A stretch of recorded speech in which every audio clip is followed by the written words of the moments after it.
અને સમાચારો અમદાવાદ એરપોર્ટથી પકડાયો છે હાઇડ્રોપોનિક ગાંજો। અમદાવાદ એરપોર્ટથી 8.5 કિલો હાઇડ્રોપોનિક ગાંજો જપ્ત કરાયો છે। એક કેરિયર પાસેથી 4.206 કિલો અને અન્ય પાસેથી 4.207 કિલો ગાંજો પકડાયો છે। વિયેતનામના હનોઈથી આવેલા બે કેરિયરની ધરપકડ કરી લેવાઈ છે।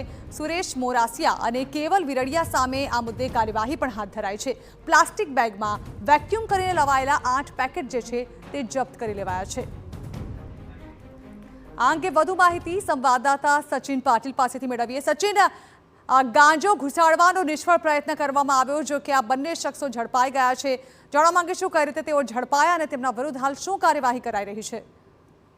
ઝરણા, અમદાવાદ એરપોર્ટ પર જે એર ઇન્ટેલિજન્સ યુનિટ છે કસ્ટમ વિભાગનું, ત્યારે એના દ્વારા સતત આ પ્રકારના જે શંકાસ્પદ યાત્રીઓ છે એમના ઉપર નજર રાખવામાં આવતી હોય છે અને સતત ઇન્ટેલિજન્સ જે છે એ એમના જે ઇન્ટરસેપ્શન એમનું થતું હોય છે એના આધારે પણ આ કાર્યવાહી કરતા હોય છે।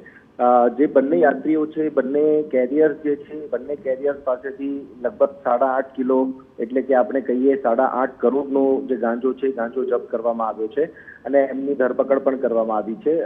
આપણે જોઈએ તો છેલ્લા 3-4 મહિનામાં જ 200-250 કરોડથી પણ વધારે જે હાઇડ્રોપોનિક ગાંજો છે એની તસ્કરી આ પ્રકારે જે કેરિયર્સ છે કેરિયર્સ એરપોર્ટના માધ્યમથી લાવવાનો પ્રયાસ કરતા હોય છે અને દેશમાં એને ઘુસાડવાનો પ્રયત્ન કરતા હોય છે, પરંતુ એને નિષ્ફળ બનાવવાનો પ્રયાસ જે છે એ કરવામાં આવ્યો છે।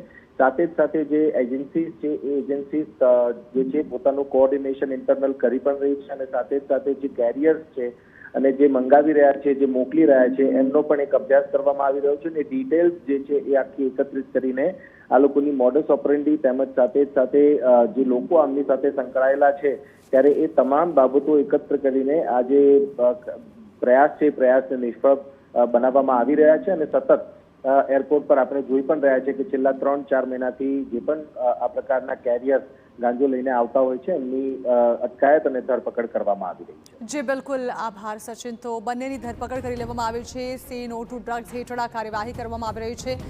જો કે અમદાવાદ એરપોર્ટ પરથી જે ગાંજો ઘુસાડવાનો નિષ્ફળ પ્રયત્ન કરવામાં આવ્યો છે તે નાકામ થઈ ગયો છે।